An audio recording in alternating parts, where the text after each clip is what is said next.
Hello,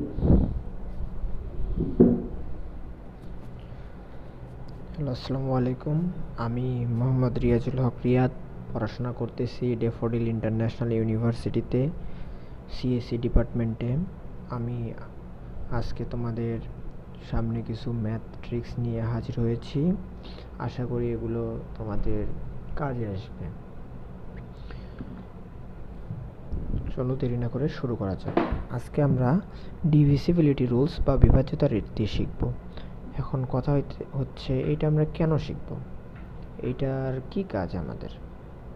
আসলে ভাইয়ারা, এই ট্রিক্সগুলো যদি আমরা শিখি তাহলে আমরা বড় বড় ম্যাথ সলভ করতে অনেকটা হেল্প হবে। আমরা সহজেই বুঝতে পারবো যে কোনো সংখ্যা দ্বারা ভাগ করলে আমরা সেটা ভাগ করা যাবে নাকি ভাগশেষ থাকবে, সেটা আমরা বুঝতে পারবো। চলো দেরি না করে শুরু করি। আশা করি আমার লেকচারে তোমরা সব কিছু ক্লিয়ার হয়ে যাবে।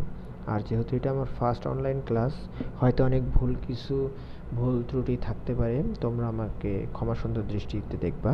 ধন্যবাদ। চলো শুরু করা যাক। ডিভিসিবিলিটি রুলস বা বিভাজ্যতার রীতি। ডিভিসিবল বাই 2 অর্থাৎ 2 দিয়ে বিভাজ্য। এখন আমরা তো সবাই জানি কোনো সংখ্যার শেষে যদি জোড়া সংখ্যা বা ইভেন নাম্বার, ভালো করে খেয়াল করো, জোড় সংখ্যার ইংরেজি নাম হচ্ছে ইভেন। এই জিনিসটা অনেক কাজে আসবে। ইভেন নাম্বার থাকে তাহলে সেটা আমরা 2 দ্বারা বিভাজ্য সংখ্যা। এখন যে কোনো একটা সংখ্যা নেই আমরা, কথার কথা ধরো 7952। আমরা খেয়াল করব কি সংখ্যাটির শেষে কি জোড় সংখ্যা 2 জোড় সংখ্যা, তার মানে সংখ্যাটি 2 দ্বারা বিভাজ্য। এখন আমরা আর একটা সংখ্যা নেই, কথার কথা আমরা এইটাই নিলাম 2359। আমাদের সংখ্যাটার শেষে কি 9, এটা কি একটা অড নাম্বার, তাই তো? অড নাম্বার মানে কি বিজোড় সংখ্যা। যেহেতু এটা বিজোড় সংখ্যা তাই এটা 2 দ্বারা বিভাজ্য নয়। সো এরকম কোনো সংখ্যা থাকলে আমরা বুঝতে পারবো এটাকে 2 দ্বারা ভাগ করা যায় না। আমরা 1 সেকেন্ডে যার শেষের সংখ্যা থেকে আমরা বুঝতে পারবো। কতটা ইজি, তাই না?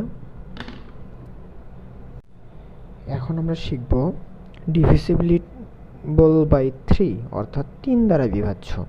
এখন দেখা যাচ্ছে যে অনেক ছোট কিছু সংখ্যা থাকতে পারে, যেমন ধরো কথার কথা 9 দেওয়া আছে। 9কে তো আমরা সবাই জানি যে 3 দ্বারা ভাগ করা যায়, করলে 3 আসে।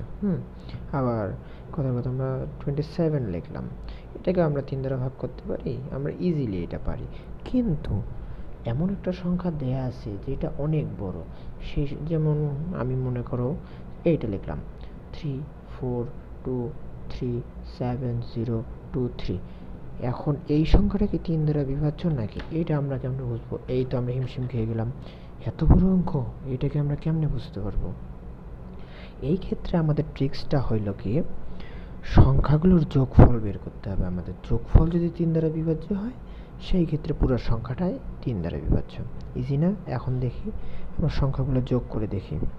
3 plus 4 plus 2 plus 3 plus 7 plus 0 plus 2 plus 3 যোগ করে দেখি তো আমাদের কত আসে। যোগ করে দেখো তোমরা সবগুলো, আসবে হচ্ছে 24। এখন এই 24কে আমরা ভাগ করব কি দ্বারা? 3 দ্বারা, তাই তো? এখন 3 দ্বারা 24কে ভাগ করলে হয় আসে হচ্ছে 8।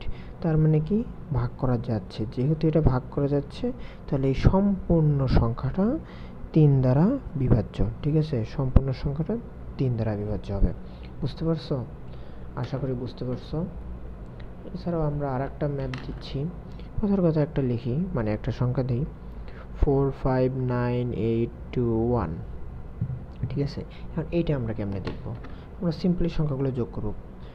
5 আর 4 9, 9 আর 9 18, 18 আর 2 20, 20 আর 8 28, 28 আর 1 29, যোগফল আসতেছে 29। 29কে এখন আমরা 3 দ্বারা ভাগ করে দেখব ভাগ যায় নাকি। 3 8 24, 3 9 27, 3 10 30। না, ভাগ যাচ্ছে না, ভাগ 3 যাচ্ছে না, এটা ভাগ করা যাচ্ছে না। সো এই সম্পূর্ণ সংখ্যাটা 3 দ্বারা বিভাজ্য নয়। ঠিক আছে, দেখছো আমরা কত ইজিলি বের করতে পারছি। এখন কথার কথা ভাইয়া, এখানে তো আপনি এত বড় সংখ্যা যোগ করলেন, 2টা ঘরে আসলে আপনি ডাইরেক্ট ওই জন্য ভাগ করে বুঝলাম আমরা। কিন্তু কথার কথা, এইখানে যদি ভাগ করার পরেও যদি একটা বড় সংখ্যা আসে, সেক্ষেত্রে আমরা কি করব? বড় সংখ্যা আসা মানে আবার সংখ্যাগুলো যোগ করে দিবা। যেমন এই দুটো যদি যোগ করি, 2 আর 4 যদি যোগ করি কত হয়? 6। 6কে কি 3 দ্বারা ভাগ করা যায়? হ্যাঁ যাচ্ছে, তার মানে এটা যাচ্ছে। এখন কথার কথা, এখানে 2 4 না আসে? আসলো মনে করো 2 3 4। এখন এত বড় এটাও তো আমরা বুঝতেছি না 3 দ্বারা ভাগ করা যাবে নাকি। আবার আমরা এই 3টা যোগ করে দিব। যোগ করলে কত হয়? 4 আর 3 7, 7 আর 2 9। 9কে কি 3 দ্বারা ভাগ করা যায়? হ্যাঁ যায়। তার মানে পুরো সংখ্যাটা 3 দ্বারা বিভাজ্য। আশা করি তোমরা বুঝতে পারছো।